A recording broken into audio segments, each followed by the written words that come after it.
Hi there. How you doing tonight? I know I've been late lately, but I have to go according to what my schedule is. Who would have ever thought that retirement could be so busy? Who would have ever thought that, the restrictions of COVID and staying in and everything could keep one so busy? But it does. And I'm not saying I am locked in my house, I just don't go out much. If I choose to go out, I think I've gotten kind of like it. Well, it's winter too, and in the winter, I just as soon stay home. Well, today we're going to be talking about worshiping the golden calf. If you are not aware of who or what you're watching, my name is Reverend Alicia Leslie from Spirit of Unity Church. I got my winter sweatshirt on because number one, it's cold. Number two, it's snowing outside. My sister's on her way home from Vermont, and she said it's really, really snowing there, and I'm in Connecticut. And here we got snow, little drizzle, little sleeting. Got to be really careful driving in that stuff. So that is, our series is called Embracing Change, and it's about how we all need to change and grow in our lives. And tonight we are talking about worshiping the golden calf. Before we get to that, a few update things, a little housekeeping.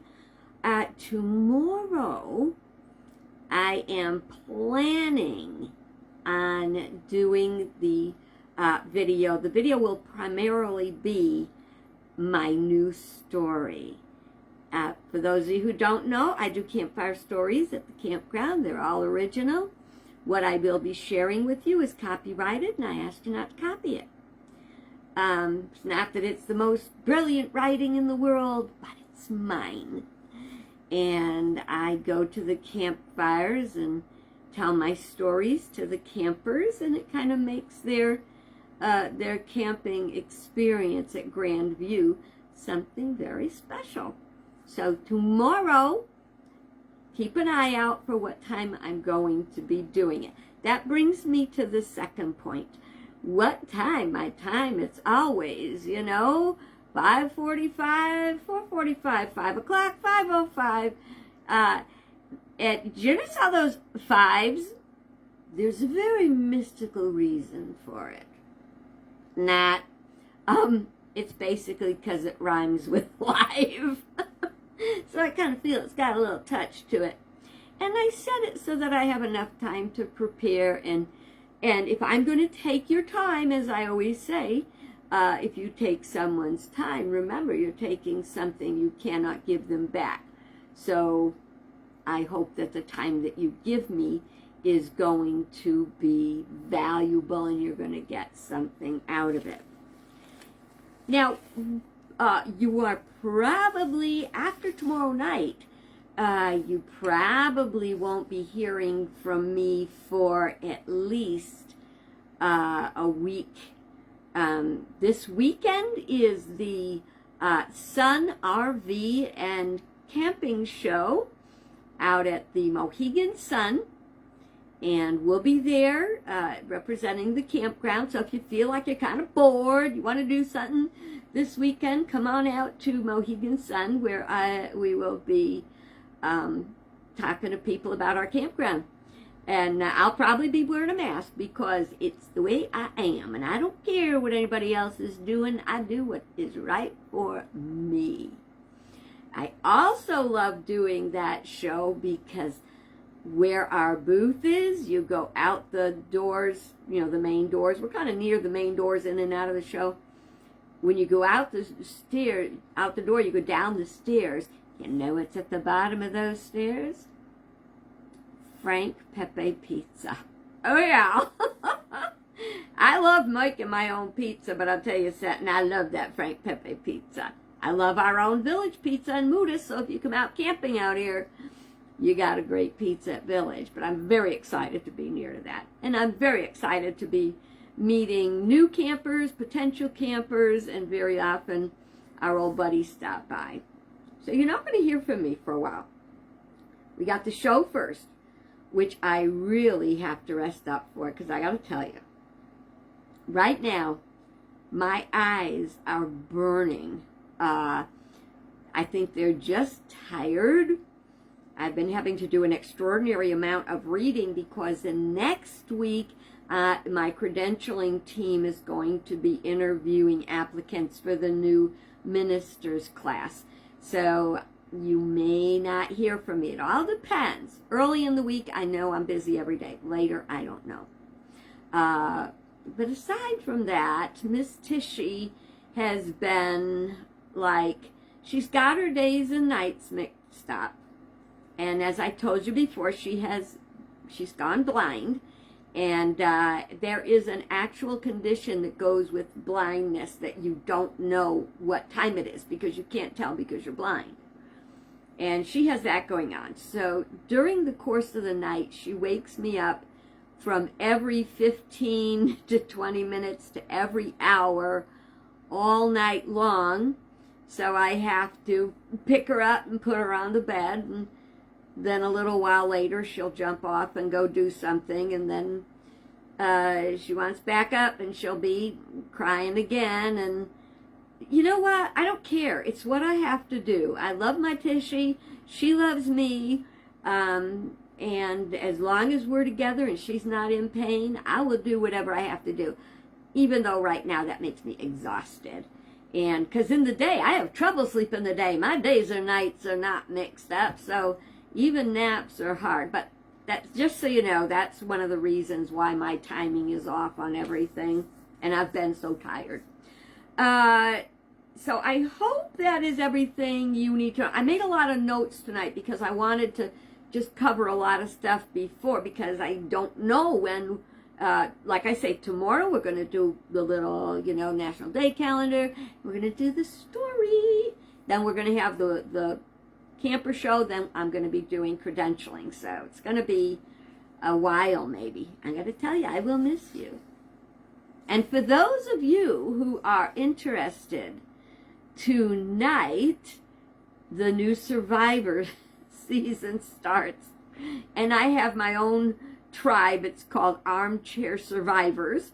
If you want to play along with me during the season, which I'll probably fall asleep during tonight, but thank God I can watch it tomorrow, you go to fantasysurvivor.net and sign up to be on my team, which is called Armchair Survivors. All right, so much for that. So today in the National Day calendar is called, one of the days is Get Over It Day. Now, do you have something you need to get over? Is it a resentment, an unforgiveness, some anger, feeling like a victim somewhere, having issues? I invite you to get over it, because as soon as you can get over it, you're going to be happier. Remember what Jesus said? What is that to you? Follow me. And it's a really, really good time to be doing Get Over It Day, because what's going on right now with the increasing prices because of the war in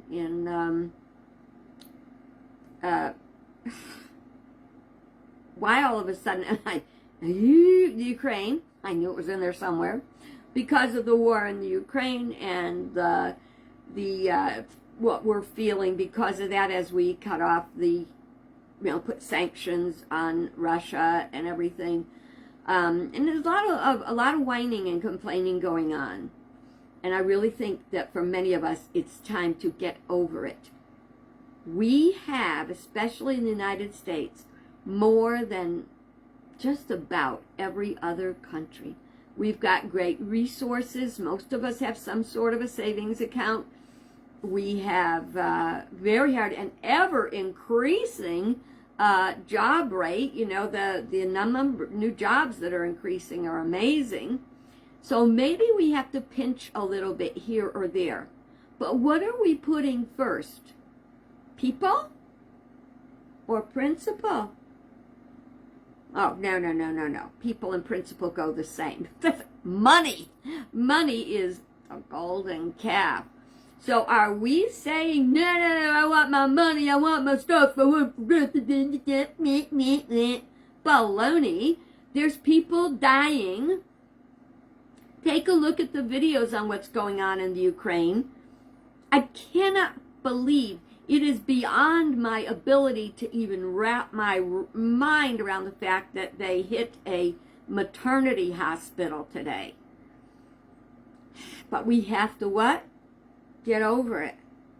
When I say get over it, I don't mean just toss it aside, don't worry about it.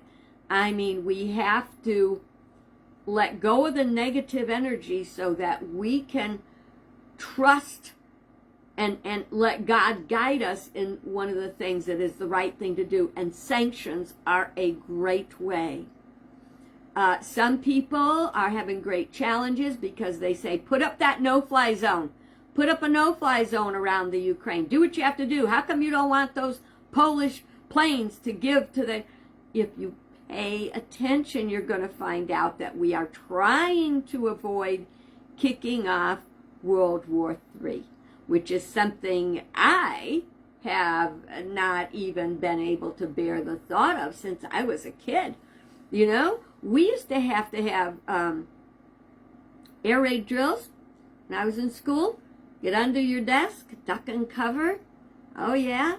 I remember when I was 15 years old and I was sitting in the living room. You know what? That picture is in my mind right now, just like it was yesterday. And I was sitting in a chair. My dad was sitting in his little grandpa chair. And my little sister was on his lap, and we were watching the news. And they announced the Cuban Missile Crisis, and we had broken off diplomatic relations with Cuba, and I started to cry, and my dad said, you know, what's wrong? And I said, well, you know, we're gonna have war. You know, we've broken off diplomatic relations with Cuba. There's the Cuba missile thing going on. And my dad said, honey, we've had these things all of our lives. You need to calm down. Trust that it's going to be okay. And it's going to be okay. Eventually it was okay. But, you know, it's very easy to jump to conclusions about what something we hear means. And it's very, very important to really examine what that means and don't take it as like the end of the world. You know, remember, Jesus promised eternal life, so even if we think it's the end of the world, it's not the end of the world, I'm just saying. But I don't think it's going to be that drastic. But we have to remember what an honor it is to sacrifice. If you see what the people in the Ukraine are suffering and your heart is aching, then don't whine about higher prices. Take a breath and tighten your belt. Honey, tightening our belts here in the United States is like we should do it anyway. We're very wasteful. Maybe it'll help us cut down on waste. We drive gas-guzzling cars. For the most part, go look around, go outside, see what's driving up and down the road. Gas-guzzling SUVs, Jeeps. I'm sorry, I know I got all my Jeepers, like my son's a Jeeper, but those guzzle horrible amounts of gas. Thought about getting a Jeep when I lost my last car, because when it passed from this world. but I didn't because of the gas. It doesn't cost anything to think and to be conscious and to make right choices. That's heavy stuff. We're going to take a break from that right now. Because I actually went into the topic tonight instead of finishing the National Day calendar. Because the National Day calendar has some very important stuff sometimes. Aside from Get Over It Day, which we should all learn to get over. Don't sweat the small stuff. We talked about that the other day. Don't make the small stuff big stuff.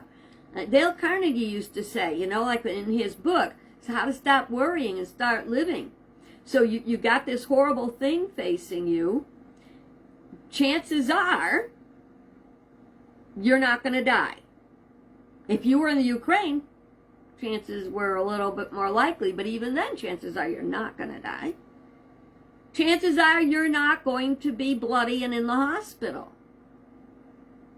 So this gas price thing, increasing prices hey, you know what? I just got groceries today. Okay, I can whine about how the evaporated milk for $1.99 a can, which is usually like $1.09 a can. It was $1.99 a can. They didn't have it available, and I was using Instacart in my shopper. I had earlier said on a previous order, get the Carnation if there isn't the store brand. That can of condensed milk, and I got 2 of them, were $4 and change. You know what? Neither here nor there. I got milk, evaporated milk in my cabinet, and I use it a lot. Please, let's stop whining about it. See, I'm back to that again. Let's go back to the other National Day calendar thing, because I think it's very interesting. It is Barbie Day. How do you like that? Barbie first came out in 1959, so I missed the Barbie thing. And I must say, I never looked like Barbie. I mean, seriously, that's another case of they give us this thing that we're supposed to try to aspire to be like. This little skinny 2-inch waist and perky big bosom and, lovely long legs, longer than I think a normal person would have long legs. Over time, Barbie has evolved, and they got Barbies in all colors now, and they've got professional Barbies and beach Barbies, and on one hand, it lets us see a wide range of sizes and shapes and colors of women. On the other hand, you think like you gotta have every one, so it's like money, money, money. It's like Legos. You used to get a set of Legos, and you'd be able to make anything with it. Now you got to get a special $68 kit of Legos for everything you want to build. What? Oh, did I just get crabby about money? I think I got crabby about wasting money and thinking you got to have something you don't need. Just saying. I've got a trivia question for you. Now, if you post in comments and you can get this in 10 seconds, I invite you to put the answer in, and I'll give you a great big atta-girl, atta-boy if you've got the answer. Do you know what Barbie's actual name is? Do do do do do do do do do do do do do do do do. That's 10 seconds. Barbara Millicent Roberts. That's Barbie's actual name. And I don't know if you know what her boyfriend's name is. Oh, you think you may have it. You may have half of it. But if you don't have Ken Carson, you didn't have it. So it's Ken Carson and Barbara Millicent Roberts, who, if they ever got married, would be Barbara Millicent Roberts Carson. How do y'all like that? And she would not be Mrs. Ken Carson, because they don't do that anymore. When my mom and dad, all their lifetimes, my mother signed her name, Mrs. Henry Parda, and she did it with pride. And they did have a wonderful marriage. Yet she was Mrs. Henry Parda, not so much Muriel as she was her name. A little quickie in there. It's Registered Dietitian and Nutritionist Day. The reason I wanted to point that out is you may not be aware of this, but doctors, physicians in their training, in their medical training, get very, very little education in diet and nutrition. Very little. You know who else gets next to no education in diet and nutrition? Chefs. I know, because I am one. I are one. I went to school and I was trained. We didn't pay any attention to diet and nutrition and health. We were more like, does it taste good? Does it look good? Then it must be good. But they are things that we kind of have to teach ourselves. So we give thanks for them.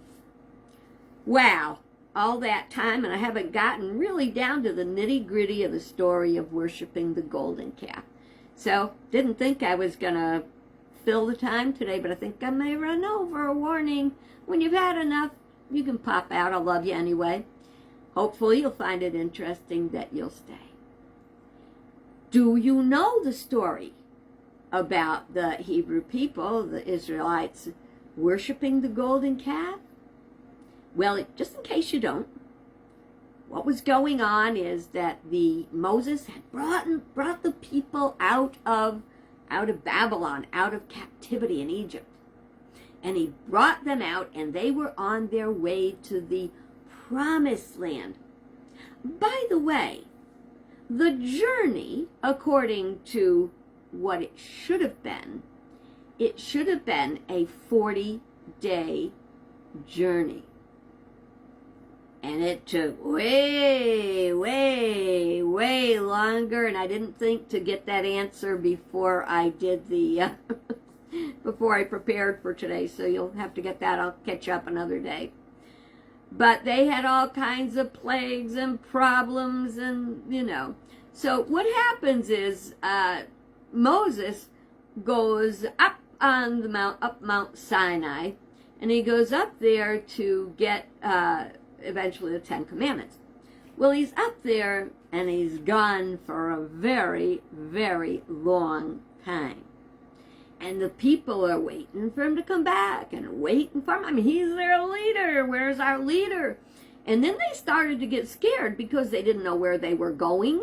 They didn't know what they were going to do. Food supplies might have been running low, and the people were getting restless. They had little patience. So what did they do? They collected all their gold, and they made a golden calf, which was an idol to worship. When the word worship means to give worth to. So they make this golden calf, and while they're bowing down to the golden calf, guess who comes down from the mountain with the 10 Commandments? Well, it's Moses, and he sees them, and he's so furious, he throws the tablets down on the ground, and they break. After that time, they carried them around in what they call the tabernacle, like a vessel that they put the pieces of the 10 Commandments in there. And if you want to look at that metaphysically, what it represents is sometimes it's hard to wait for our good to come, to wait for the promise, to wait for peace, to wait for harmony, to wait for the pain to stop. And yet, we give up and we start worshiping the earthly way, the human way of doing things. I've done that in 100 ways in my life, and that's how I know what to say about it, because I've been around it for so long and I've made so many mistakes that I know the danger of worshiping the golden calf.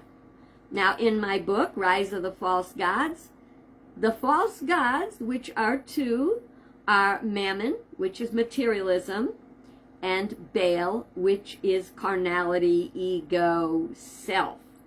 And that's what we're dealing with right now in just about everything. Let's look at the things that are pinching your wallet, that you're upset about, with the sanctions that are how they're coming back and making us tighten our belts, okay? We have to wait that out. And like I said yesterday, consider everything that you give. Every time you pay that $4.39 for a $2 can of evaporated milk, say, I'm helping the war effort. I'm helping peace. I'm helping those people from the Ukraine to come through this war. And when you're watching the news reports and you're thinking, well, if it were me, chances are you don't even know what you'd do if you were in charge. I got a little zap this morning when one of the news reports said that Zelensky was cooling off on his energy to join NATO, because I'm like, man, you need NATO because you need to be a part of those who all stand together. We're standing with them anyway in the best way we can, okay? But the reason that, we have to do it the way that we're doing it, we have to look at a bigger picture. And sanctions and paying the price of a little suffering for a little while is far superior to going out there and causing a ruckus and not standing up for what is good.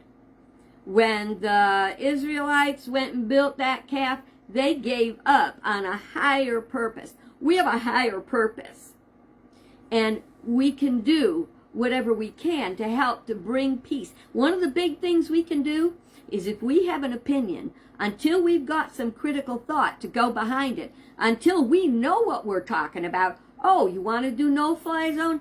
That's fine. The first minute you shoot down a Russian plane, we got World War III. We've got to look at a bigger picture so that we can make good decisions. I know you're getting tired of hearing me talk about critical thinking, but it is what we have to do. Speaking of which, for weeks I've had these cards and I've wanted to share them with you, and I haven't. These are critical thinking cards. It's 24 logical fallacies and 24 cognitive biases. Well, I was kind of disappointed because I found it wasn't like a card game you play or anything, but it's things to look at and think of. There's two kinds. This one is the thou shalt not suffer cognitive biases. I just picked this out. We'll see what it says. The sunk cost fallacy. You irrationally cling to things that have already cost you something. Now note, irrationally. When we've invested our time, money, or emotion into something, it hurts to let it go. Ask yourself, had I not already invested something, would I still do so now? When we talk about that, we can think about all those things we've got in those storage sheds, And why people buy things and then they pay more rent on the storage shed than the stuff inside of it is even worth. So my basic point today was about where we put our worth. Remember, the Bible tells us, don't put your treasures, in a box where the moth will eat and the rust will corrode. put your treasures in heaven, what that means is in higher thought. Give worth to better things, to what really matters, to family, to feeling good, to doing good, and counting your blessings every day, you know? So it's still going to be a journey. We've got, you know, what's happening right now in Ukraine is despicable, and it's unthinkable. And we're all being called on to do what we can for a higher cause. So I'm going to ask you to be courageous. And if someone is spouting off about how, by the way, one of the big spout-offs right now is about the higher gas prices are Biden's fault. No, that's really not. Do a little bit of looking and you're going to realize the United States is one of the highest producers of petroleum products. However, our very wealthy, our billionaires, our oil barons, prefer to sell the oil where they can make more money for it. So rather than saying, well, wait a minute, stop. How about if you tighten your belt a little bit and you help us by providing for us at a price that keeps it down? So don't judge right away what you think it is. Give it some thought. We use only, you may not know this, we use only between 4 and 10% of our oil products come from Russia. Very small amount. Other countries that we're asking to join us in the sanctions, I think the UK gets 40% of their oil. They're going to be tightening that belt a whole lot more than we are. Somebody said today that they paid $6+ a gallon for their gas. Okay, people in China have been paying $7 a gallon for gas for over 10, 15 years. Learn how to live with it. No big deal unless you make it a big deal. Let's make our big deal doing the right thing. Thank you so much for joining me. Like I say, I don't know when I'm going to be able to do another video. Come on down to the Mohegan Sun if you're in Connecticut and see us at the RV show. And if I have a minute and the energy, keep Tishy in your prayers. We're still praying that she's going to, you know, have more time. And for me that I get some sleep because this is really hard. So till we talk again tomorrow. Tomorrow night is going to be story time. And I'll share my brand new story, Campfire Story, Repossessed. Thanks a lot. God bless you good, and I hope to see you again soon.